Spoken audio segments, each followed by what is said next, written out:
அடுத்து ஆள போகிறது யார் அப்படிங்கிற மாதிரி விஷயத்தை நோக்கி அவங்க போயிட்டுருக்கோம். நீங்கள் களத்தில் இருக்கீங்க, எப்படி இருக்குது, எப்படி பார்க்குறீங்க? ஸ்டாலினின் முகம் அப்படி வைப்போம், அப்படி வச்சுக்கலாம். 22 ஸ்டாலின் முகங்கள் விரட்டப்பட்டிருக்கு சார். அவர் போட்டுங்கிற பேண்ட் 20,000ன்றான், சட்டை 30,000ன்றான், ஷூ, வாட்சு 1 கோடி 2 கோடின்றாங்க. இப்படி இருக்கிற சூழலில் என் அக்கௌண்ட்டில் வெறும் 10,000 தான் இருக்குதுங்க. இன்னமும் இந்த மக்களை இவ்வளோ பைத்தியக்கார லூஸ் ஜனங்க, நம்ம என்ன சொன்னாலும் கேட்டுருங்க அப்படின்ற மிதப்பு தானே.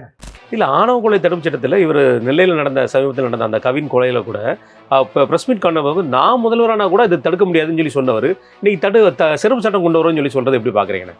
இது வந்து இவரோட வாய்ஸ் இல்லை சார். இவர் இது ஏன் சொல்கிறாருன்னா, ஏன் ஸ்டாலின் வந்து இந்த ஆணவ கொலைகளை தடுப்பதற்கான நடவடிக்கை எடுக்கலைன்னா, நானே போனால் கூட இப்படி தான் இருக்குன்னா, பா நம்ம தலைவரே போனால் கூட நம்மளை கொண்டு வாங்கலாம்பா, நாட்டில் கொலை நடக்குமாம்பா, இப்போ ஸ்டாலின் தானேப்பா, ஸ்டாலின் இருக்கிறாரு அப்படி நடக்கத்தானே செய்யும் அப்படின்னு. ஸ்டாலின் ரொம்ப நல்லவர். இந்த சூழல், இந்த சமூக சூழல் இப்படி தான் இருக்குது. சட்டம் அம்பேத்கர் எழுதி கொடுத்த சட்டம் இங்கே ஒன்றும் வேலைக்கு ஆகலை அப்படின்னு அம்பேத்கரை இழிவுபடுத்துகிற செயல் தானே இது. தூய்மை பணியாளர்கள் என்றால் குப்பை பொறுக்குபவர்கள், குப்பை பொறுக்குபவர்கள் என்றால் தலித்துகள், தலித்துகள் என்றால் விடுதலை சிறுத்தைகள். அப்போ எல்லா விடுதலை சிறுத்தையும் குப்பை பொறுக்கின்றாரா அப்படி இல்லை காகிதம் பொறுக்கின்றாரா? இது என்னது இது? இந்த தேர்தல் தமிழகத்தில் இருக்கிற பல தலைவர்களின் கதையை, அரசியலை இந்த தேர்தல் நிச்சயமா முடிச்சிடும், நிர்மூலமாக்கிடும். ஒரே ஒருத்தரை தவிர.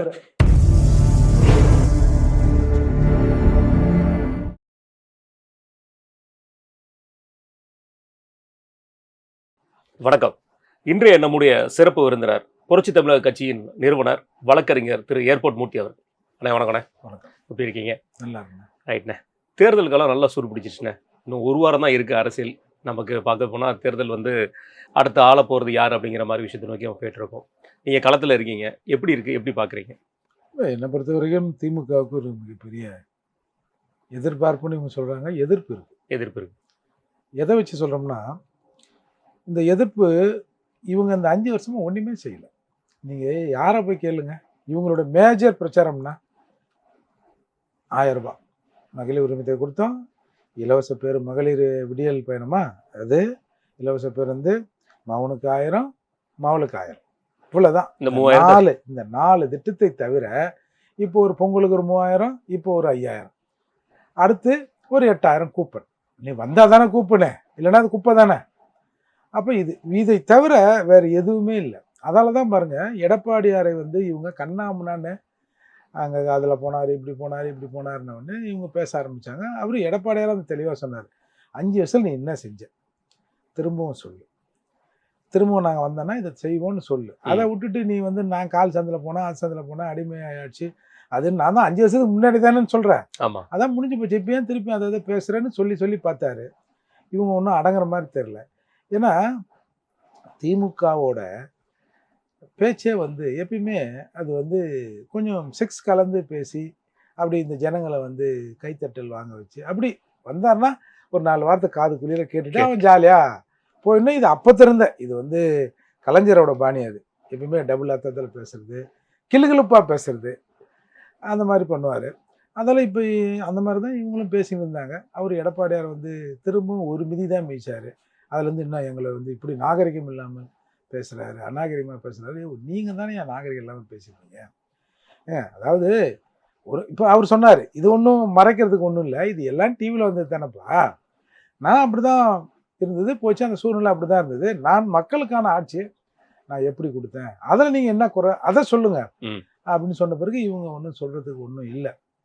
இப்போ விழிப்புதுங்க நிற்கிறாங்க. இதில் இவருடைய அராஜகம்ன்றது எல்லாருக்குமே தெரியுது. நீங்கள் கிட்டத்தட்ட பார்த்தீங்கன்னா இந்த தேர்தலில் மட்டும் ஒரு விரட்டப்பட்ட திமுக எம்பி எம்எல்ஏ அப்படின்னம்னா அமைச்சர்களில் வந்து கயல்விழி, அனிதா ராதாகிருஷ்ணன், ரகுபதி, பெரிய கருப்பன், எம்ஆர்கே பன்னீர்செல்வம், மையநாதன், அப்புறம் வந்து கீதா ஜீவன், ராஜகண்ணப்பன், சிவசங்கர், சேகர் பாபு, அப்புறம் வந்து பிடிஆர் நேற்று ஐபெரியசாமி அவர்கள், ஐபெரியசாமி, அப்புறம் வந்து தர்மபுரி வேட்பாளர் பாப்பிரெட்டி வேட்பாளர், கரூர் ஜோதிமணி, அப்புறம் வந்து குடியாத்தம் சட்டமன்ற உறுப்பினர் எம்எல்ஏ, ஈரோடு திமுக வேட்பாளர், அப்புறம் ஆம்பூர் சட்டமன்ற உறுப்பினர் திமுக, அரவக்குறிச்சி சட்டமன்ற டிஎம்கே வேட்பாளர் எம்எல்ஏ, அப்புறம் டிஎம்கே எம்பி தங்க தமிழ்ச்செல்வன், அது பார்த்தீங்களா? ஆமா. அடிதடியாக சரியா இருக்கும். இருக்கு. அவன் தான் பேசுகிறான், போலீஸ்காரங்க வந்து பக்குவமாக அதை வந்து அவாய்ட் பண்ணுறாங்க. சும்மா துள்ளி துள்ளி எகி எகி இறங்கி போயிருந்தா கொஞ்சம் அடிதடி ஆயிருந்தா நல்லா தான் இருந்திருக்கும். அவங்க அப்புறம் வந்து Ramanathapuram DMK MLA, Kumbakonam DMK வேட்பாளர், ஜெயங்கொண்டம் திமுக எம்எல்ஏ, பல்லடம் டிஎம்கே எம்எல்ஏ, இப்படி கிட்டத்தட்ட நான் படிச்சதே கிட்டத்தட்ட ஒரு 20-22 பேர் வராங்க. கருணாஸ் வரல. கருணாஸ். நீ இந்த ஊரே கிடையாது இருக்காங்க. ஆமா. நேத்து செந்தில் பாலாஜிக்கும் பயங்கர எதிர்ப்பு. இவங்க நான் சொல்றவங்க வந்து இவங்க நேரடியான திமுகவின் ஸ்டாலினின் முகம் அப்படி வைப்போம். அப்படி வச்சுக்கலாம். 22 ஸ்டாலின் முகங்கள் விரட்டப்பட்டிருக்கு. இதுவரை இந்த மாதிரி எந்த தேர்தலிலும் இன்னும் 4 நாள் இருக்கு. எந்த தேர்தலையும் இந்த மாதிரி இதுல கனிமொழி மறந்துட்டோமே, முக்கியமான ஆள் கனிமொழி. அப்போ இதெல்லாம் எதை காட்டுது? பொதுவாகவுங்க நீங்க எம்எல்ஏ எம்பி அதுவும் திமுக காரனா ரவுடி பயிலுவா அவங்ககிட்ட வச்சுக்கூடாது, ரவுடிசம் கொஞ்சம் ஓவரா இருக்குன்ற மாதிரி மக்கள்கிட்ட ஒரு தாட் இருக்குன்னு வச்சுங்க, பேச்சு இருக்குன்னு வச்சுங்களேன். அப்பேற்பட்ட திமுக அவங்கள் பாஷையில் ரவுடிகளையே இவர்கள் விரட்டுவதற்கு எளிய மக்கள் தயாராகிட்டாங்கன்னா அப்போ எந்த அளவுக்கு ஒரு எரிச்சலான ஆட்சியை இவர்கள் கொடுத்துருப்பாங்க அப்படிங்கிறதான காட்டுது.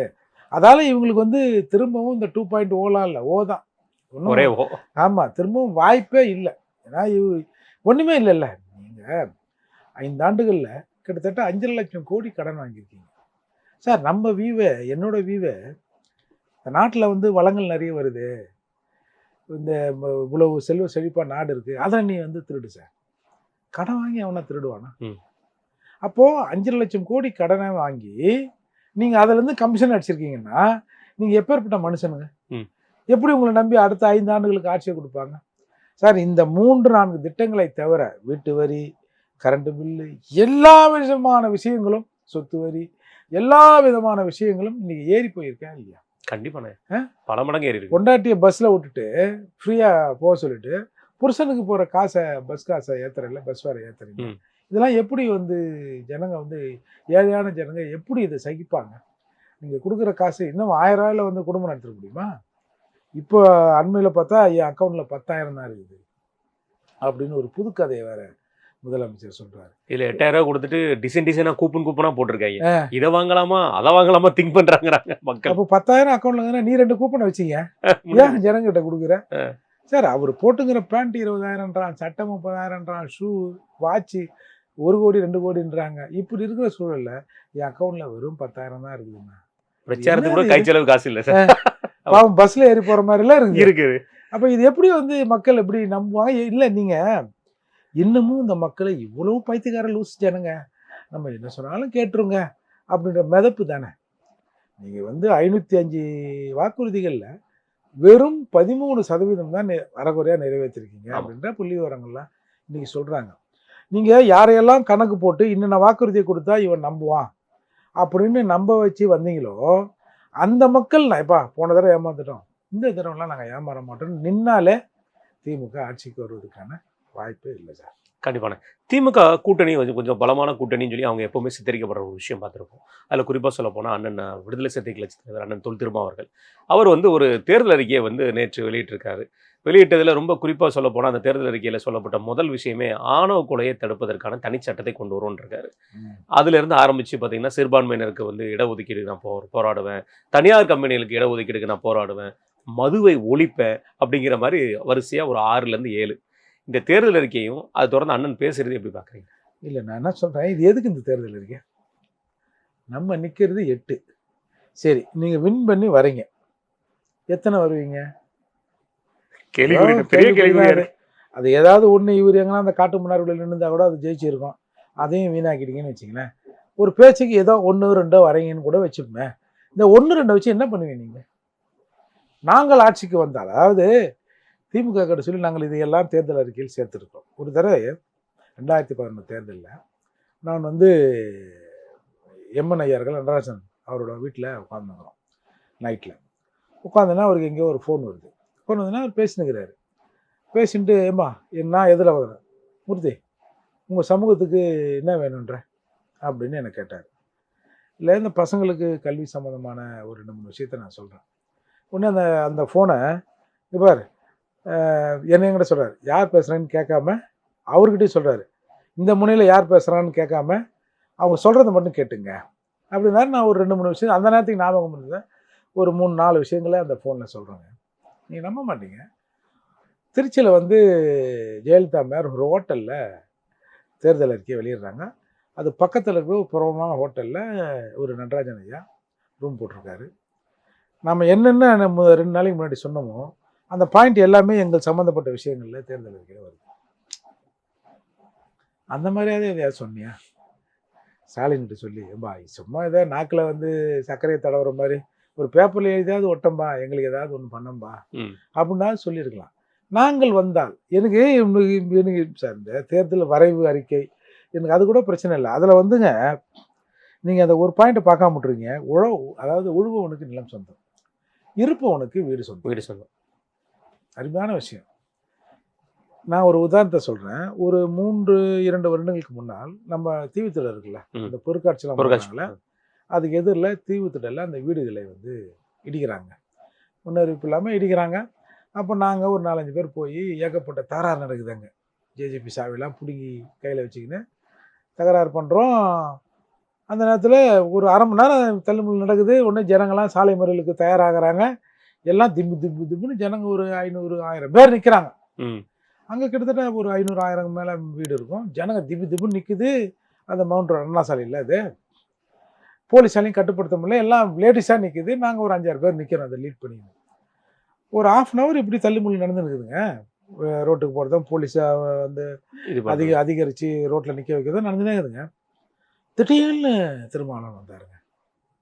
நாங்களும் நினச்சேன் சரி எப்படியும் முதல்வர்கிட்ட பேசுகிறார் பொழுது அப்படின்னு சொல்லிட்டு வந்தவுடனே ஒரு கிரேஸ் இருக்கும்ல திருமாவளவன்னா.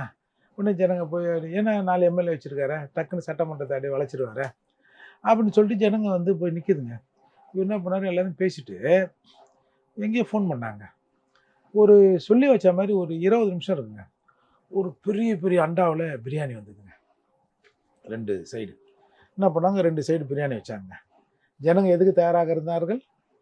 சாலை மறியல் பண்ணுவதற்கு. நாங்கள் அந்த வீட்டை விட்டு காலி பண்ண மாட்டோம், சாலை மறியல் பண்ணுறதுக்கு ரெடியாக இருக்கிறாங்க.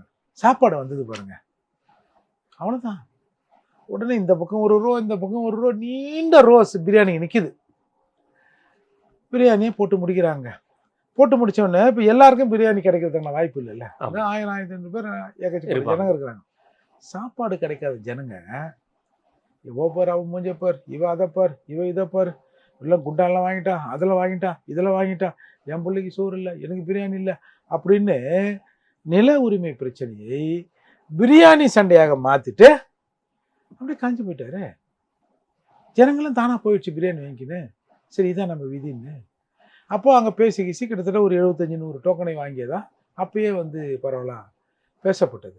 அப்போது இந்த வேலையை செய்கிற நீ சரி இதை கூட மூர்த்தி போய் சொல்கிறான். இப்போ அந்த தீவுத்திடலில் அந்த பார்த்தவங்களுக்கு தெரியும், இதை என் கூட இருந்த 4-5 அம்பேத்கர் இயக்க தலைவருக்கு தெரியும்னு வச்சுங்க. இந்த 4 ஆண்டுகளில், இந்த 5 ஆண்டுகளில் திமுக ஆட்சியில் எத்தனை வீடுகள் இடிக்கப்பட்டது? நிறைய. எத்தனை பேர் கதறி அழுதான்? ஏங்க இந்த கண்ணுக்கு தெரிஞ்சு ஏன் விடுதலை சிறுத்தைகள் ஆஃபீஸ் இருக்கிற வேளச்சேரி ஏரி பக்கத்தில் எவ்வளோ பேர் இடித்தாங்க. அனகாபுத்தூர், எழும்பூர், சேத்துப்பட்டு, எங்கே ஏகப்பட்ட இடங்கள் நிறைய. என்றைக்காவது ஒரு நாள் நீங்கள் அதை தடுத்து நிறுத்திருப்பீங்களா? இல்லை சட்டமன்றத்தில் போய் பேசியிருப்பீங்களா? சரி எடுக்கிற இப்போ நீங்கள் என்ன சொல்லுவீங்க, இது வந்து கோர்ட்டு உத்தரவு, நீதிமன்ற உத்தரவு. சரி எவ்வளோ விஷயங்கள்ல இது அரசின் பாலிசி, இதில் வந்து சட்டம் தலையிடக்கூடாது அப்படின்னு தீர்ப்பு வாங்குறீங்கல்ல. ஏன் அந்த மாதிரி அங்கே பேசுங்க அரசோட பாலிசின்னு. இதோ இங்கே நம்ம மலர் ஹாஸ்பிட்டல் பக்கத்தில் இருக்கிற மல்லிப்பூ நகர் எடுக்கிறேன்னு சொன்னாங்க. மறைந்த நல்லக்கண்ணு தோழரோட ஒவ்வொரு வீதியாக அதுக்குள்ளே இறங்கி நடந்தார் அந்த தள்ளாத வயதில். அந்த மனுஷன் இல்லைன்னா அந்த மல்லிப்பூ நம்ம மலர் ஹாஸ்பிட்டல் பக்கத்தில் பெட்ரோல் பங்க் பக்கத்தில் இருக்கிற மல்லிப்பூ நகர் இருந்திருக்காது. அந்த மாதிரி ஏதாவது ஒரு ஏரியா திருமாவளவன் காலடி வச்சா இந்த இடத்தைய வந்து நிப்பாட்டி வச்சுருக்கோம் அப்படின்னு ஏதாவது ஒரு ஏரியா சொல்லுங்கள். இன்றைக்கி வந்து ஒட்டுமொத்தமாக உள்றவனுக்கு நிலைஞ்சிருந்தோம், இருக்கிறவனுக்கு வீடு சொந்தம்னா எங்களை கொண்டு போய் இங்கே அவன் மண்ணில் இருந்தான் சார் சென்னையில். அது வந்து அரசாங்கம் மண்ணு, நீ என்ன வேணாலும் சொல்லு, அது 1 சென்டாக இருக்கட்டும் 1/2 சென்டாக இருக்கட்டும், பூமியில் அவன் கால் பதித்தான். ஆமாம், சொந்த நிலத்தில் இருந்தான். என்ன அவனை கொண்டு போய் அப்பார்ட்மெண்ட் போட்டு எந்த இடம் எவனுக்குமே சொந்தமில்லாத இடத்துல இன்றைக்கி வந்து அரசாங்கம் சேர்த்துருக்கு. கண்ணகி நகர்னு ஒன்றை உருவாக்கியது யார்? கலைஞர் கருணாநிதி தானே. 2 வீட்டுக்கு ஒரு கக்கூசை வச்சாங்க. ஏகப்பட்ட இன்றைக்கு வந்து எங்கள் சமூகத்தில் ஏகப்பட்ட பேர் வந்து இளம் விதவைகள் இருக்காங்க, தற்கொலைகள் நடக்குதுன்னா இதுக்கெல்லாம் வந்து அந்த மாதிரி குடியிருப்புகள் தான். நீங்கள் போய் பாருங்கள், பெரும்பாக்கத்தில் ஒரே இடத்துல 20 மாட்டுக்கறி கடை வச்சுருக்கான் சார். இப்போ இதை வெளியிலேருந்து பார்க்க வரோம், என்ன நினைப்பான்? இவனுக்கு இதைத்தான் திம்மானுங்க பொழுது சார். அது உணவு, நான் வந்து அதை தப்பு சொல்லலை. இப்போது ஒவ்வொரு ஏரியாக்கள் ஒரு இடத்துல இருந்து ஒரு கடை இருக்கும், ஆட்டுக்கறி சாப்பிடுவான். கறினா எல்லாம் கறி தானே, எல்லாமே கறி தான், எல்லாம் கறி தானே, எல்லாம் ஒரு உயிர், ஒரு உயிர்லேருந்து தானே இன்னொரு உயிர் வந்து வந்திருக்கும், எல்லாம் ஒன்று தானே. அப்போது இந்த ஏரியாவை பார்க்கும்போது ஒரு கலீஜா, ஜனங்க வந்து வீட்டுக்குள்ளே உட்காராம வெளியில் படுத்துக்கின்னு ரோட்டில் படுத்துக்கின்னு அந்த மாதிரி ஒரு சமூகம். இவன் இங்கேருந்து வீடு இடிக்கிறான் சார், இடித்து அங்கே கொண்டு போய் வீட்டை வச்சுட்டு பசங்க படிக்குது இல்லை, பஸ் விட்றான். இங்கேருந்து பஸ்ஸு போய் அந்த பசங்களை கூட்டாந்து இங்கே படிக்க வைக்கிறாங்க. இது என்ன கொடுமை இது? இப்போ நீங்கள் சென்னையில் வந்து குடியிருப்பு இருக்குது, அங்கே ஏதாவது அவங்க வீட்டுக்காரர் எங்கே வேலைகளை செஞ்சார், இந்த அம்மா எங்கன்னா வீட்டு வேலைகளை செய்யணும்னு வச்சுங்க. அப்போ திரும்பவும் ஒரு 25 கிலோமீட்டர் தள்ளி போயிட்டான்னா 10 மணிக்கு வேலைன்னா இங்கே இருக்கும்போது ஒரு 9 வீட்டிலேருந்து போயிடுவார். அப்போ இங்கேருந்து 7 மணிக்கு கிளம்பணும்.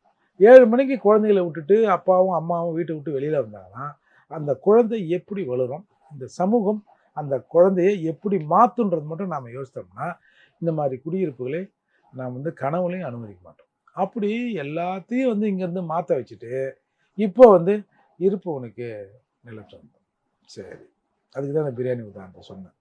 அதே மாதிரி ஆணவ படைகளுக்கான சிறப்பு சட்டம் ஏன் 4 வருஷமாக என்ன பண்ணீங்க, 5 வருஷமாக என்ன பண்ணீங்க, நிறைவேற்ற வேண்டியதானே. திரும்பவும் நீங்கள் வரணும். இப்போ இதுக்காக நான் வந்து சார் இது என்னென்னா, இப்போ ஆக்சுவலி ஒரு 4 நாளைக்கு முன்னாடி திமுகவுக்கு ஒரு கடிதம் கொடுத்துருக்காரு இவர். என்னை வந்து எல்லாரும் வந்து திட்டுறாங்க கண்ணாமண்ணு, நீங்கள் திமுக தேர்தல் அறிக்கையில் அம்பேத்கர் பற்றியோ இந்த மக்கள் பற்றியோ எதுவுமே இல்லை, அதால் ஏதாவது 2 அறிவிப்பு வெளியிடுங்க, அம்பேத்கர் பேரில் அதை தரேன் இதை தரேன், குரங்கு பொம்மை தரேன், அந்த பொம்மை தரேன், இந்த பொம்மை தரேன்னு ஏதாவது ஒன்று சொல்லுங்கள் சாமி அப்படின்னு எழுதியிருக்கிறாரு. அப்போ தான் வந்து இவ்வளவு சிறப்புகளை வந்து இல்லை நீங்கள் பேசும்போது எங்கள் தொகுதியில் வந்தால் இதெல்லாம் பேசுங்க, ஏன்னா இவ்வளவு சிறப்புகளை திமுக செய்தால் திமுகவோடு இருக்கிறேன் அப்படின்னு சொல்கிறதுக்கு எனக்கு ஒரு வாய்ப்பு கொடுங்க சாமி எஜமா அப்படின்னு கெஞ்சி கூத்தாடி ஏதோ ஒரு கடிதத்தை கொடுத்தாராம். அப்படி இருக்கிற சூழலை தான் இன்றைக்கு வந்து இவர் வந்து அது வந்து திமுக வெளியிட்டது 2வது சதுரங்க வேட்டை தேர்தல் அறிக்கைன்னா இது வந்து கோமாளி கையில் இருக்கிற பலூன் மாதிரி சார். இது இதால் என்ன ஆகும், ஏன்னா இது நீங்கள் இது ஏற்கனவே இருக்கிறது தானே. நீங்கள் இப்போ என்ன தனியார் துறையில் இடஒதுக்கீடு, சரி, அரசு துறையில் இடஒதுக்கீடு சம்பந்தமாக திருமாவளவன் ஒரு கேஸ் போட்டார். அதாவது அரசு வழக்கறிஞர் இருக்காங்களா பிபி, அவங்கள வந்து எடப்பாடி ஆட்சி காலத்தில் போட்டாங்க. அதில் வந்து இடஒதுக்கீடு பின்பற்றப்படல, எல்லாருக்குமான இடஒதுக்கீடு, நாட் ஓன்லி எஸ்சி, எல்லாருக்குமான இடஒதுக்கீடு. அதில் வந்து திருமாவளவன் வழக்கு போடுறாரு சென்னை உயர்நீதிமன்றத்தில், எடப்பாடியார் ஆட்சி காலத்தில் போடுறாரு. அப்போ வந்து அந்த கேஸ் வந்து விசாரணைக்கு வரல, அப்படியே கடந்து போன 24 டிசம்பர் அந்த வழக்கு விசாரணைக்கு வருது. வந்த உடனே இப்போது இருக்கிற திமுக சமூக நீதி அரசு இடஒதுக்கீடுலாம் ஃபாலோ பண்ண வேண்டிய அவசியம் இதில் இல்லை, நாங்கள் வச்சுக்கிற ஒரு குழு ஒன்று வச்சுருக்கிறோம், அந்த குழுவை திருப்திப்படுத்துகிற நபர்கள் இதுக்கு வந்து தகுதியானவர்களும் நாங்கள் முடிவு பண்ணுவோம் அப்படின்னு அதில் வாதாடி அந்த கேஸ் வந்து தோற்று போகுது. சரியா? இப்போ கேஸ் தோற்று போனால் நீ என்ன பண்ணணும்? ஒன்று, ஐயா இங்கே பாருங்கள், நம்ம அரசு வழக்கறிஞர் போய் நான் தான் கேஸ் போட்டேன், நான் தான் அந்த திருமாவளவன், எனக்கு இன்னும் அந்த பேர் இருக்குதுங்க, எனக்கு கோமாளின்னு எல்லாரும் சொல்கிறாங்க, எனக்கு இன்னும் அந்த பேர் இருக்குது, நான் தாங்க அந்த பெட்டிஷனரு, கொஞ்சம் பார்த்து செய்யுங்க ஏஜமா அப்படின்னு சொல்லி அந்த அறிவிப்பை நீங்கள் வெளியிட்டிருக்கணும். இல்லை, சரி நீங்கள் வந்து சும்மா எங்களை ஏமாற்றிற மாதிரியே இந்த சமூகத்தை ஏமாற்ற நினைக்கிறீங்க. சென்னை உயர்நீதிமன்றத்தில் தோத்தா மேல்முறையீடு, உச்சநீதிமன்றம் மேல்முறையீடு போகணும் இல்லை. நீ போயிருந்தீன்னா உண்மையிலே உனக்கு சமூக நீதி மேலே ஒரு அக்கறை இருக்குது, அதை யார் இருந்தாலும் நான் சமூக நீதி காப்பதில் உறுதியாக இருப்பேன், இல்லை கேட்பதில் நான் தெளிவாக இருப்பேன்னா அது நம்ம எடுத்துக்கலாம். அப்போ நீ அப்பீலே பண்ணலையே, அப்போ இதை சொல்லுவதற்கு உனக்கு என்ன தகுதி இருக்குது? இன்றைக்கு வந்து ஒரு உயர்கல்வித்துறை அமைச்சராக போட்டிருக்காங்க. இது வந்து நாங்கள் பல வருஷமாக எல்லாரும் இங்கே சொல்கிறோம், ஐயோ உங்கள் ஆளுங்கள்லாம் 8 பேர் 9 பேர் அமைச்சராக இருக்காங்க, எங்கள் ஆளுக்கு என்ன ஒன்றுமே காணோம்னு நீங்கள் பார்த்துருப்பீங்க. அதில் கூட சரி ஏதோ போட்டதாக இவங்க பெருமை பீத்திக்கிறாங்க, ஒரு உயர்கல்வித்துறை அமைச்சராக நாங்கள் போட்டிருக்கோம்னு. நீங்கள் உதயநிதி பதவி ஏற்ற போது பார்த்தீங்கன்னா கவனிச்சிங்களா, ஒரு பெரிய மனுஷன் காலில் விழுவார், காலை தொட்டு கும்பிடுவார், அந்த பெரிய மனுஷன் தான் இன்னைக்கு வந்து கல்வித்துறை அமைச்சர். கல்வித்துறை அமைச்சர், கல்வித்துறை அமைச்சர். உயர்கல்வித்துறை அமைச்சரா இருக்காரு. ஆமா. இது எப்படி இது சரியா இருக்கும்? அப்போ அப்படி காலில் விடுகிற போதே வந்து மிகப்பெரிய கண்டனங்கள் அப்போ வந்தது. ஆமா. அப்போ வேல்முருகனுக்கும் கண்டனம் வந்தது. ஏன்னா அன்னைக்கு தெரியாது, அன்னைக்கிட்ட என் பேரை கொஞ்சம் சொல்லுங்க அப்படின்னு ஏதாச்சும் சொன்னது ஒரு பெரிய இதாக கண்டனத்துக்கு சொல்றாங்க. வந்தது. அப்போ அப்பேற்பட்டவரை போட்டுட்டு நாங்கள் போட்டோன்றாங்க. இது வரை ரவிக்குமார் அவர்கள் கூட பொன்முடி அவர் வீட்டுல போய் காலில் விழுந்தார்ல ஜெயிச்சதுக்கு அப்புறம். பொன்முடி காலில் விழுந்தா கூட அவங்க பரவாயில்ல. மனைவி. நீங்கள் ஏதோ கொஞ்சம் காசு கொடுத்தீங்க சாமி, ஏதோ உங்கள் ஆளுங்களை கொஞ்சம் ஓட்டு போட்டு சொன்னீங்க, நான் ஜெயிச்சிட்டேன்.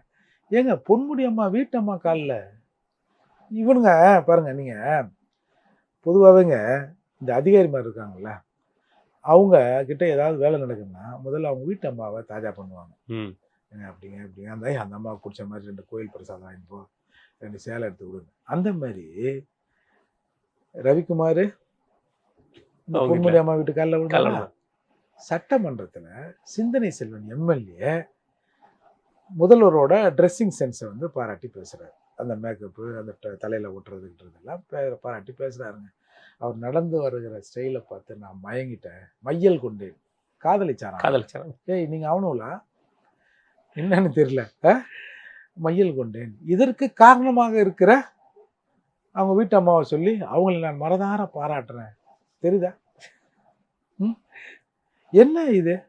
அப்போ இந்த மாதிரி தான் இவங்க ஜெயிச்சதுல திருப்பி அதான பண்ண போறீங்க. ஆமா, அதான் தான் வந்து எப்பா நீ போதும்பா. அதாவது அந்த கடவுள் கூட கேட்டால் தான் கொடுப்பாரு, திராவிட கடவுள் கேட்காமே கொடுப்பாரு அப்படின்னு விசிக சட்டமன்ற உறுப்பினர் சட்டமன்றத்தில் பேசுறாரு. இன்னொருத்தர் சார், நீங்கள் இன்னொரு உதாரணம், இப்போ இவ்வளோலாம் பேசுகிறீங்க சமூக நீதிலாம். நீங்கள் வந்து ஒரு முறை இது நம்ம கவர்னர் உரையில் பிரச்சனை வந்தது.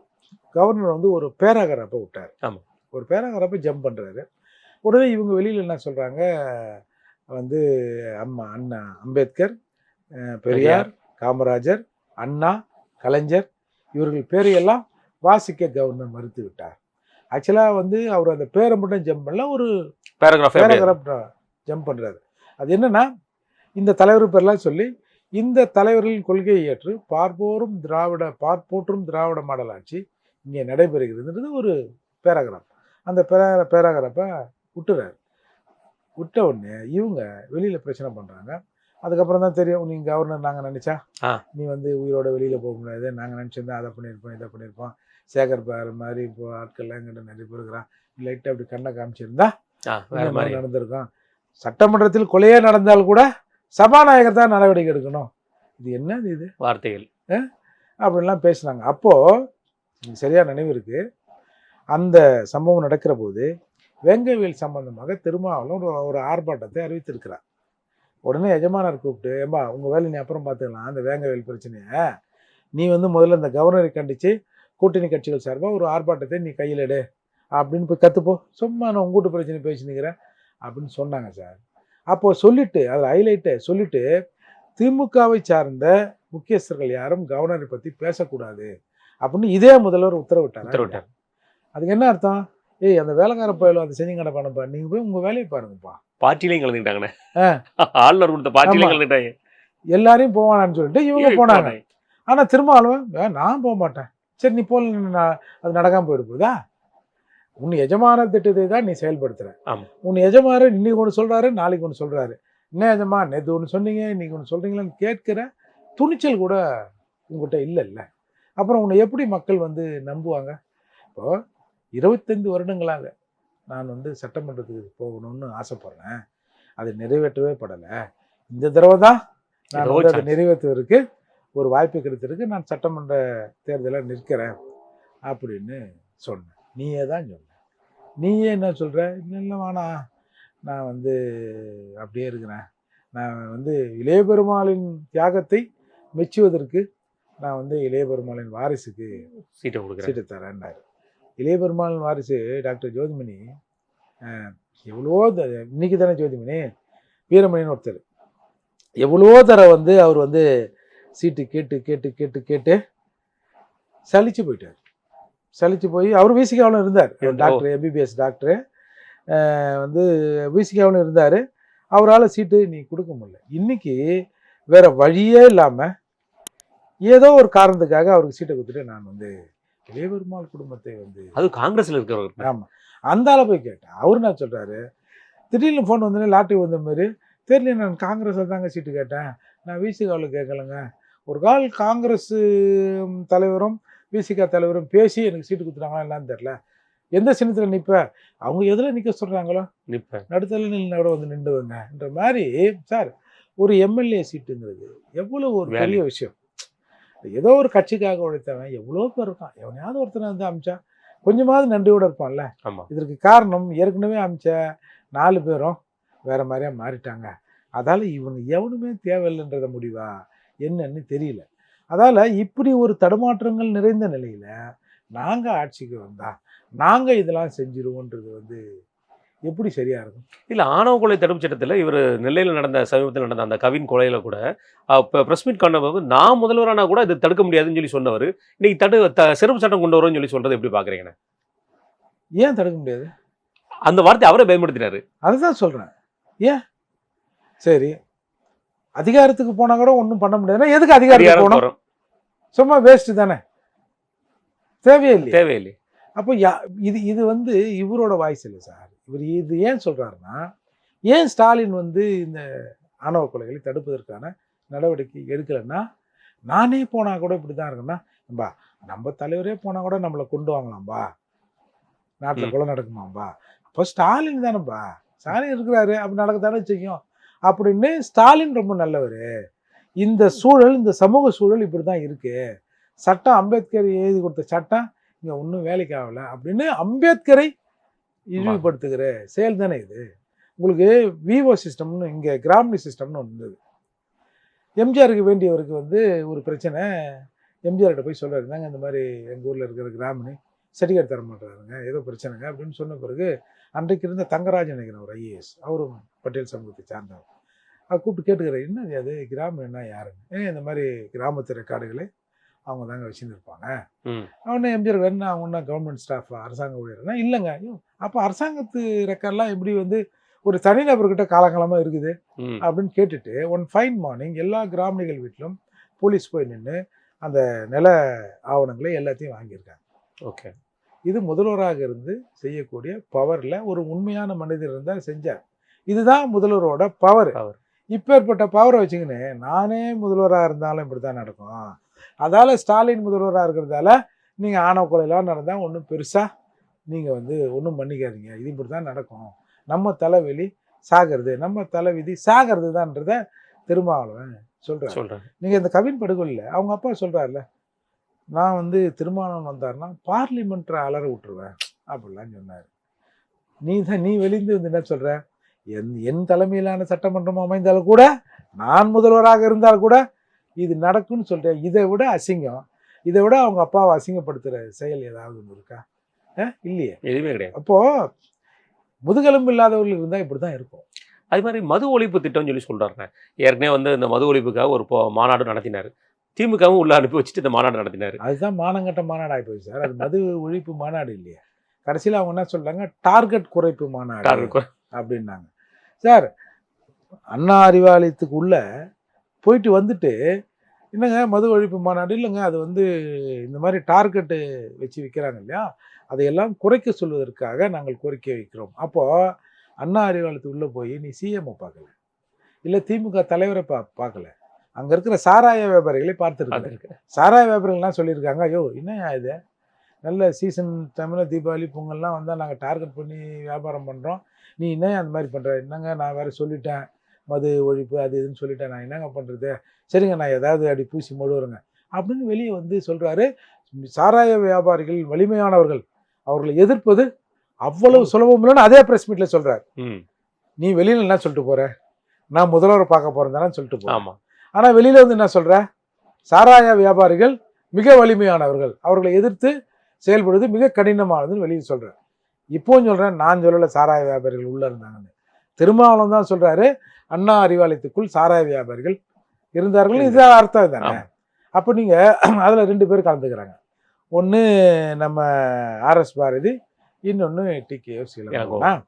2 பேரும் இந்த லூசு பயிலோலா, நீ குடிக்காம இருண்டா, இன்னமும் நாங்கள் வந்து அப்படியே தாந்து வீட்டில் வாயில் ஊத்துற மாதிரி பேசுகிறீங்க. அவன் போய் அவன் வீட்டில் அண்ணன் தம்பிக்கிட்ட அவங்ககிட்ட இவங்ககிட்ட குடிக்காதீங்கன்னு சொல்லுங்க. அதுக்கப்புறம் வியாபாரம் இல்லைன்னா நாங்கள் கடையை தானாக மூடிட்டு போனோம், போடா லூசு பயிலலாம் அப்படின்னு அதே மாநாட்டில் கேவலப்படுத்தி விட்டு போனார்களா இல்லையா? அது மட்டும் இல்லாமல் அந்த மாநாட்டுக்கு ஸ்பான்சர் யார் தெரியுமா? ஒரு பெரும்பான்மையான ஒரு வேலையை செஞ்சு கொடுத்தது சார் ஆதவ அர்ஜுனா. அது அப்போ அவங்க கட்சியில் இருந்தாரு. கள்ளக்குறிச்சியில் கள்ளச்சாராய மரணம் ஏற்பட்டது இல்ல? அந்த கல்லாக்களுக்கு உரிமையாளர் ஒருத்தர் இருக்கிறார். அவர் தான் அதுல ஒரு பெரும்பான்மையான அந்த பார்க்கிங் ஏரியாவை எடுத்துக்கிறது கிளீன் பண்ணி எல்லாத்தையும் செஞ்சு கொடுத்துருக்காரு. இது என்ன சார்? இது நல்லா இருக்கு. இதெல்லாம் இது எதை பத்தியும் கவலைப்படுறது இல்லை சார். எதை சொன்னாலும் மக்கள் நம்பிடுவாங்கன்ற துணியில இவங்க எதையோ பேசின்னு வராங்க. அப்படிதான் நான் இதை பார்க்குறேன். இவங்க மக்களுக்கே, நம்ம சொல்லப்போனால் பட்டியலின மக்களுக்கே இவர் சரியான முறையில் இல்லாத இடத்துல சிறுபான்மையினர் மக்களுக்கு இடஒதுக்கீடுக்கு நான் நிற்பேங்கிற ஒரு வார்த்தை சொல்ல எப்படி பார்க்குறீங்க? காசு கொடுக்குறாங்க சிறுபான்மையினர் மக்கள், அதுக்கு நான் ஏதாவது நான் நின்று தானே ஆகணும். நான் என்ன சொல்கிறேன், இப்போ அவங்களுக்கே தெரியும் சார், எந்த இஸ்லாமிய இயக்கங்களும் திருமாவளவன் எதுக்கு பயன்படுத்துகிறாங்க? இந்த ஆள் வந்த வேலையை விட்டுட்டு நம்ம வேலையை போய் பேசுவார், நாரே தக்பீர் அல்லாஹ் அக்பர் அப்படின்னு பாராளுமன்றத்தில் இவர் பேசுவார்ன்றதுக்காக தான் இவர் வச்சுருக்காங்க. அதே மாதிரி சரி திருமாவளவன் கூட்டம்னா வாங்கப்பா நாளைக்கு ஒரு ஆர்ப்பாட்டங்குதுன்னா ஒரு 10 பேர் 20-50 பேரை கூட்டுன்னு திருமாவளவன் நமக்காக ரோட்டில் நிற்பார். நாம் செய்கிற வேலையை காலால் இட்ட வேலையை தலையால் செஞ்சு முடிப்பார் திருமாவளவன்றதுக்காக தான் அவங்க வச்சுருக்குறாங்க. இவர் அதில் நான் இஸ்லாமியரை காப்பேன், அதை காப்பேன், இதை காப்பேன். இப்போ இஸ்லாமியரை காப்பேன் நீங்கள் இப்போ இந்த 10 ஆண்டுகள் கழித்து சிறையில் இருக்கிற சிறைவாசிகளை விடுதலை பண்ண சொல்லி நீதிமன்றத்தில் ஒருத்தர் வழக்கு போகிறாரு, எனக்கு கேன்சர் ஆகிப்போச்சு, நான் சாகிற போது போய் எங்கள் வீட்டில் போய் சாகிறேன், நான் இதுக்கு மேலே முதுமை ஆகிட்டேன், நான் போய் ஒன்றும் பண்ண போகிறதில்ல அப்படிங்கிற போது இங்கே ஆண்டு கொண்டிருக்கிற தமிழக அரசு நீதிமன்றத்தில் ஒரு அஃபிடவிட் போடுது. என்னென்னா, இவருக்கு எதிர்முனையில் உள்ளவர்கள், எதிர் அரசியல் உள்ளவர்கள் வெளியே இருக்கிறாங்க, இவர் போய் அந்த மாதிரி அரசியலை ஏதாவது பேசிட்டாருன்னா அவர்களால் இவர் உயிருக்கு ஆபத்து, அதால இவர் உள்ள இருக்கணும், அவர் செத்தே போனார். இப்போ நீங்கள் இது ஒரு பிஜேபி கவர்மெண்ட் இருந்து இந்த மாதிரி அஃபிடவிட்டை நீதிமன்றத்தில் போட்டால் எப்படி கொந்தளிச்சிருப்பீங்க நீங்க? அதிமுக ஆட்சி இருந்தாலே கொந்தளிச்சு சொல்லுங்க. அதிமுக ஆட்சி ஏன் நம்ம பிஜேபி அதிமுக இருந்தாலும் எப்படி கொந்தளிச்சிருப்பீங்க? திமுக அரசு ஒரு மனசாட்சியே இல்லாம போடுது இல்லை. இப்போ எல்லாரும் நீங்க அந்த தேர்தல் வாக்குறுதி சொன்னீங்க, திமுக சொல்லிச்சு, அதை நம்பி எத்தனை இஸ்லாமியர் ஓட்டு போட்டிருப்பாங்க. என்றைக்காவது ஒரு நாள் நீ பொதுக்கூட்டத்தில் பேசாத, நீ போய் நீதிமன்றத்தில் பேசு, இல்லை சாரி சட்டமன்றத்தில் பேசு, இல்லை முதல்வர்கிட்ட பேசு. சார் ஒன்றும் இல்லை சார், எங்கள் பிரச்சனைக்கு வரல சார். இப்போ இந்த இடஒதுக்கீட்டில் அதாவது ப்ரொமோஷனில் கிரீம் லேயரை பயன்படுத்தணும்னு ஒரு செட்டப் வந்து சார், அதுக்கு அரசு ஊழியர்லாம் சேர்ந்து ஒரு ஆர்ப்பாட்டம் பண்ணுறாங்க சார். அந்த ஆர்ப்பாட்டத்தில் திருமாவளவன் கலந்துக்கின்னு, திருமாவளவனே அவனுங்க கூப்பிட்றானுங்க போகிற முட்டாளுங்க. திருமாவளவன் போய் என்ன சொல்கிறாரு, நீங்கள் இன்றைக்கி அரசை எதிர்த்து ஆர்ப்பாட்டம் பண்ணுறீங்க, இந்த ஆர்ப்பாட்டத்தில் கலந்து கொள்பவர்கள் அப்படியே இதை நன்றி அறிவிப்பு கூட்டமாக மாற்றுகிற அளவுக்கு நான் சிஎம் கிட்ட பேசி வரும் சட்டமன்ற தொடரில் இதுக்கு சட்ட நிறைவேற்றுறேன்னு சொன்னார் சார். அந்த உடனடியாக ஒரு சட்டமன்ற கூட்டம் தொடர் வந்தது, அதுலேயே நிறைவேற்றல. திரும்பவும் கடைசியான கூட்டத்தொடர் வந்தது, அதுலேயே நிறைவேற்றல. இது எவ்வளோ பெரிய ஏமாற்று வேலை இது சார். அவன் ஒழுங்காக எதனா போராடிந்தா கூட ஒரு நாள் போராட்டம், 2 நாள் போராட்டம், 3 நாள் போராட்டம்னா கூட யாராவது கூப்பிட்டு ஏதாவது பேசியிருப்பாங்க சார். அப்போது இது இவராக வந்திருக்க வாய்ப்பு இல்லை. கூப்பிட்டு சொல்லுங்க, திரும்ப என்ன உங்கள் ஆளுங்கெல்லாம் ஏதோ போராட்டம் பண்ணுறானுங்க போல, இது வேறு வேலையே இல்லையா அவங்க, எதுக்கு தான் உன்னை வச்சுருக்கிறேன், அது போய் என்னன்னு பாரு, அதை கழிச்சு விட்டு வா.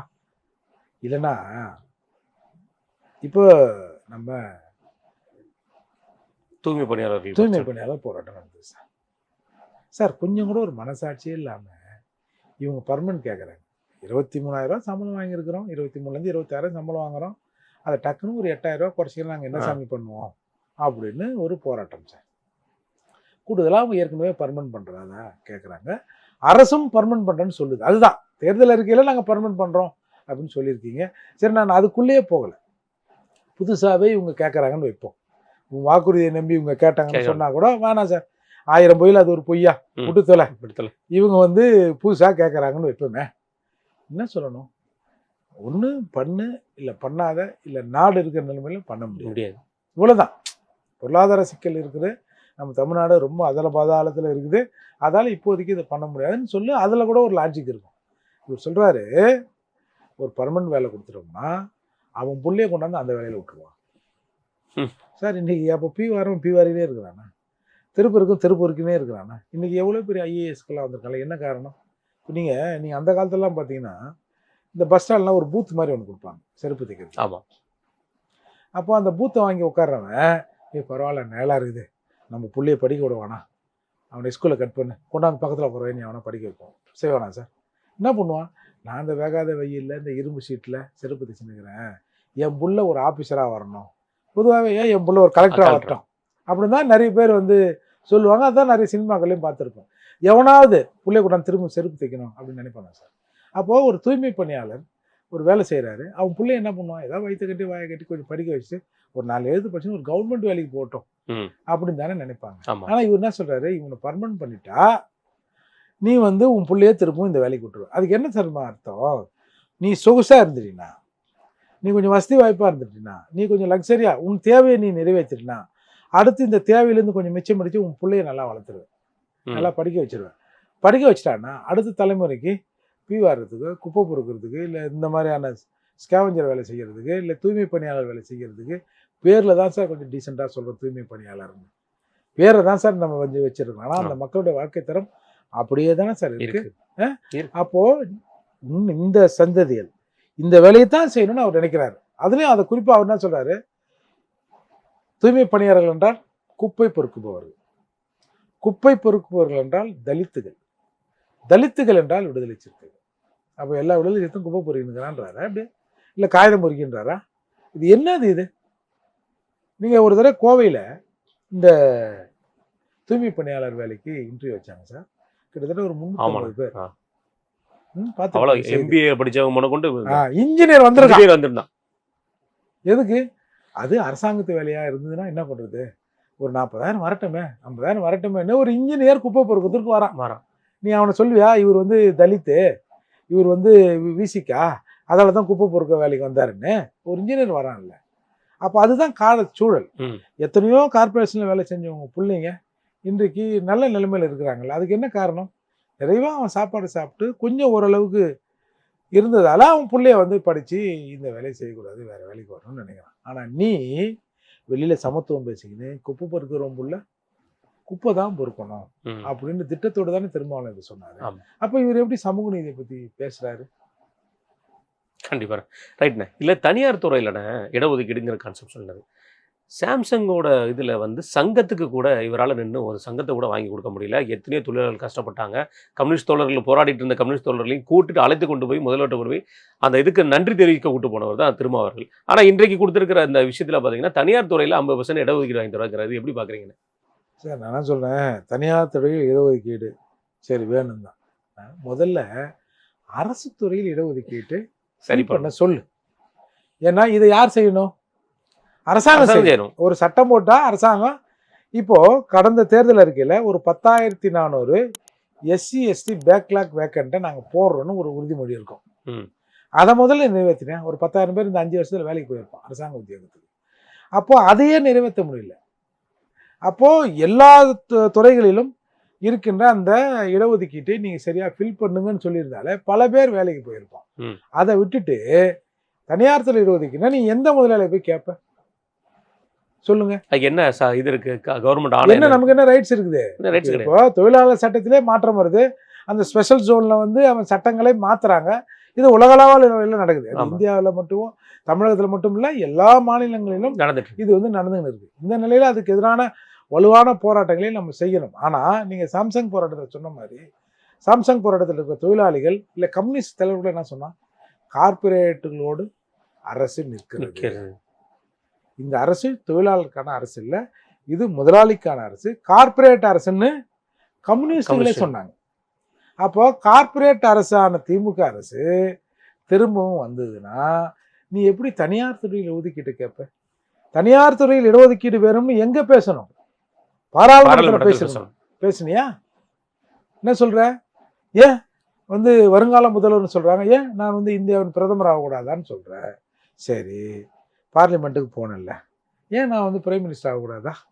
அப்படின்னு ஏதாவது இந்த மாதிரியான கோரிக்கைகளை ஏதாவது அங்கே பேசியிருப்பியா சார்? அதாவது அவர் தான் பேசுவார், எங்கள் மக்கள் தங்கள் கோரிக்கைகளை எங்கே சொல்வதுன்னு கூட தெரியாமல் இருக்கிறாங்க அப்படின்னு வரல. அதே கதை தான் சார். எங்கள் தலைவர்மார்கள்னு சொல்கிற இவங்க எம்எல்ஏ எம்பிக்கள் எங்கள் மக்களின் கோரிக்கை எங்கே சொல்கிறதுன்னு கூட தெரியாமல் இதுங்க அங்கே பார்த்து அங்கே போகிற இதை வந்து இங்கே பார்த்து கும்பிட்ற மாரி ஏதோ எல்லாத்தையும் சட்டமன்றத்தில் நாங்கள் வந்தால் நிறைவேற்றுறோம். எத்தனை நீங்கள் வர்றதே நீங்கள் வாங்கிறது 8, இதில் எது வரப்போகுது எது வரலன்னு உங்களுக்கே தெரியல.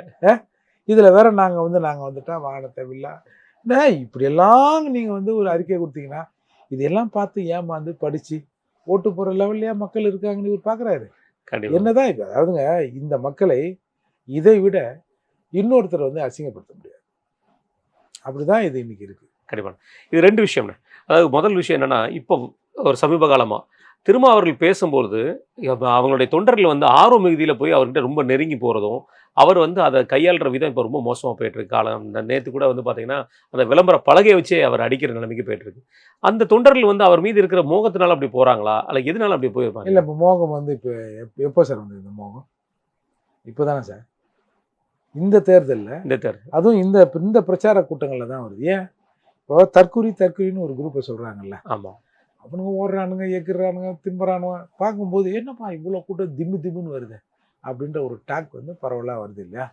ஏன்னா விஜய் எங்கேயோ வண்டியில் வரான், இவன் எங்கேயோ கத்தின்னு ஓடுறான், ஓடாறான், கீழே விழுறான், பரல்றான், காலடி மண் எடுத்து எல்லாம் கரைச்சி குடிக்கல, அவ்வளோதான் பெண்டிங். கீழே நடக்கல நடந்தாருன்னா அதே பண்ணுறோம். ஒரு பீச் மண்ணில் போனார்னு வச்சுங்க, மண்ணே இல்லாம பீச் மண்ணே இல்லாமல் போயிடும். அந்த அளவுக்கு ஒரு கூட்டம் இருக்குல்ல தற்கொலையா. அதே மாதிரி ஒரு பில்டப்பை இவங்க எதிர்பார்க்குறாங்க சார். இப்படி வந்து திம்முன்னு உழுந்து ஒரு 10-50 பேர் அந்த கேமரா முன்னாடி வந்து ஊழ்ந்துன்னா, அப்பா என்னப்பா திருமாவளவனுக்கு இவ்வளோ கூட்டம் வருது.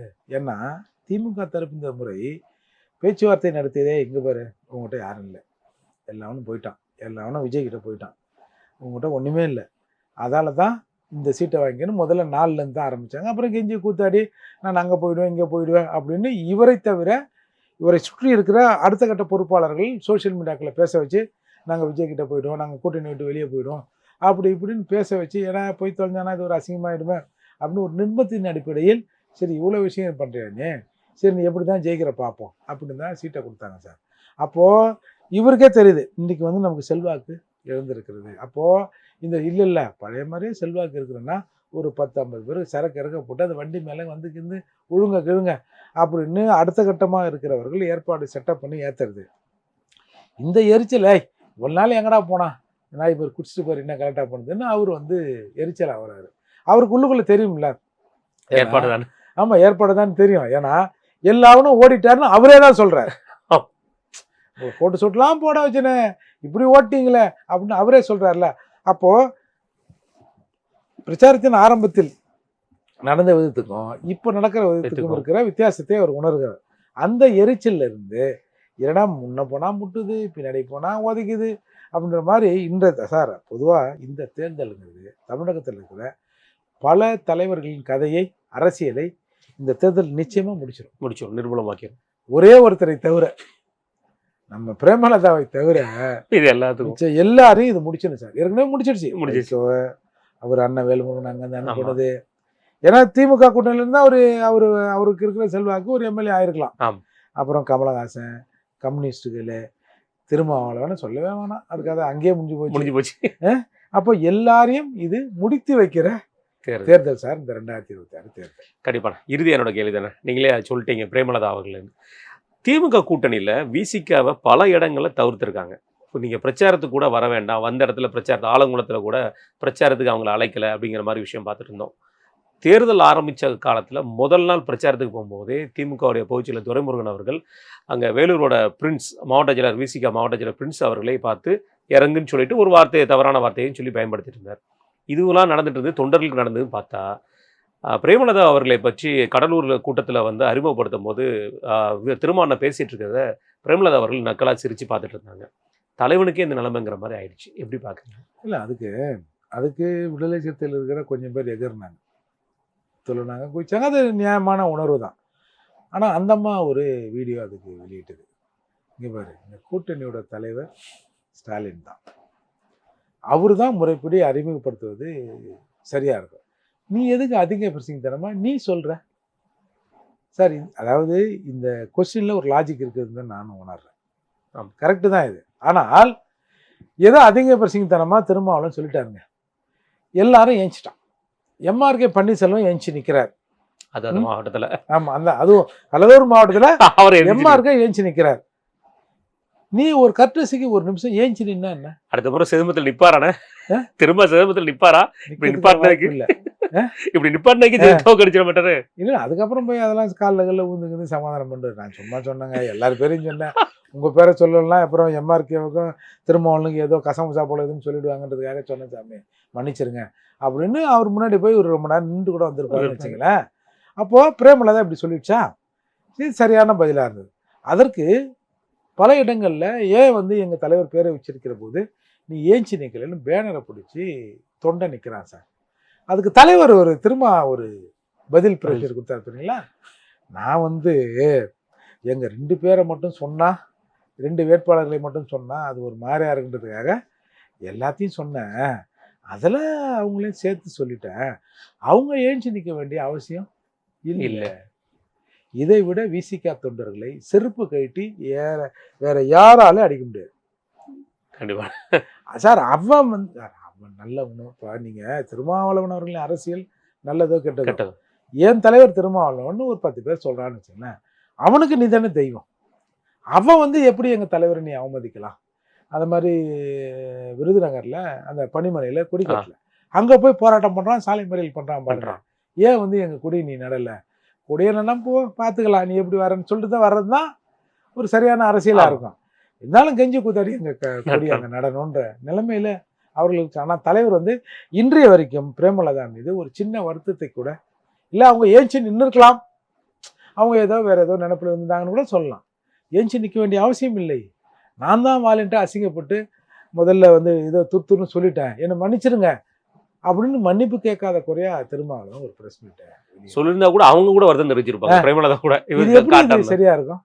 நான் அவர் கூட பேசிட்டேன்னு அந்த அம்மா சொல்லிடுச்சு. நான் எழுதுக்க வேண்டிய அவசியம் இல்லை, அவர் தானே கூட்டணி தெரியல. நீ என்னைய மாதிரி இறந்து தூண்டுருவேன், நீ என்ன ஓனர் ஆகுறது? அதாவது ஆஃபீஸில் ஒரு எம்டி இருக்கான்னு வச்சுக்கேன். இப்போ ஒரு ரூமுக்கு ஒருத்தன் தொடைய போகிறான், எம்டி இல்லாத சமயத்தில் என்ன இருந்தாலும் இதில் உட்காந்து சாஞ்சினேங்கிறான் அப்படின்னு எம்டி இல்லாதப்போ அதில் உட்காந்து பார்க்கலாம். அது சரி, நியாயமானது. அது அவன் ஆசை சரின்னு சொல்லலாம். எம்டி இருக்கும்போது நீ செய்யலாம். அவன் ஓனர் இருக்கும்போது ஒர்க்கரு அந்த வேட்பாளரை அறிவிப்பது தப்பு தானே? இல்ல, அந்த அளவுக்கு சாயிர சேராவது இருக்கணும். சாய முடியுமா? நீ அதாவது இந்த அம்மா என்ன நினைச்சிருக்கோம், ஏய் நீங்களே என்னைய காட்டி சீட்டு வாங்கினீங்க. ஆமா, எல்லாரும் என்ன சொன்னீங்க? பிரேமலதாவுக்கு அவ்வளோ கொடுத்துட்டீங்க, பிரேமலதா எத்தனை சீட்டு வாங்கினாங்க, அதை சொல்லுங்கன்னு சொன்னீங்க. அப்புறம் அப்படி இல்லைன்னா நாங்கள் விஜய்கிட்ட போயிடுவோம், நேற்று வந்து பையன் அவங்ககிட்ட போயிடுன்னு சொல்லி மிரட்டி மிரட்டுற மாதிரி சொல்லி கிள்ளி வச்சு வாங்கினீங்க. நீங்கள் சொல்லி நான் எந்திரிக்கணுமா? அது சார், இன்றைக்கு திமுக கூட்டணியில் கெத்தா ஒருத்தவங்க சீட்டு வாங்கி ரொம்ப கம்பீரமாக நிற்கிறாங்கன்னா அதுக்கு காரணம் அதுக்கு பிரேமலதா தான் சார். வேறு யாருமே எல்லாமே அசிங்கப்பட்ட ஆட்டோக்காரன்ற மாதிரி எல்லாமே அசிங்கப்பட்டு இந்த நிலைக்கு தள்ளப்படுறாங்க. ஆனால் அந்த அம்மா கெத்தா அது அது என்னவோ அது செய்கிற சேஷ்டையெல்லாம் பார்த்தா நைட்டில் வந்து தூக்கம் வரலாம் கொஞ்ச நேரம். அது பிரச்சாரம் செய்கிற ஸ்டைலை பார்த்தா எனக்கு என்னன்னா, எனக்கு இது சொல்லணும்னு நினச்சேன். எனக்கு ஆத்திரமே ஆனாவுனா துளசி வாசம் மாறினாலும் மாறும், தவசி வாசம் மாறாது. என்னவோ ஒரு படத்தில் கருமம் தவசியாக இருந்தாலும் நஷ்டம் போல. துளசி வாசம் மாறணும், ஆமாம் மாறதான் செய்யும், காஞ்சா வாசம் மாறும். இது ஒரு வசனம் சார். இதுதான் சார் அவங்க தேர்தல் வாக்குறுதி அவங்களுக்கு ஒன்று. அப்புறம் அவங்க புள்ள உருன்னு ஏதோ ஒன்று கத்துறான், ஏதோ ஒரு விலங்கு மாதிரி. என்னடா டே, அதாவது என்ன பாவம் பண்ணுமோ தமிழ்நாட்டில் இந்த கோலெல்லாம் நம்ம பார்க்க வேண்டிய கட்டாயத்துக்கு தள்ளப்பட்டிருக்கோம். உண்மையிலே இயற்கைக்கு ஒரு சக்தி இருந்தால் இந்த மாதிரி தீய சக்திகளை இந்த தேர்தலோடு முடிச்சு வைக்கலாம் சார். பல பேரை வந்து திமுக முடிச்சிடுச்சு, 1-2 பேர் இருக்கிறாங்க. அதை வந்து இயற்கை முடிச்சிச்சுன்னா தமிழ்நாடு அடுத்த 5 ஆண்டுகளில் கொஞ்சம் முன்னேறதுக்கான வாய்ப்பு இருக்கும். கண்டிப்பாக. மிக்க நன்றி உங்கள் நேரத்துக்கு.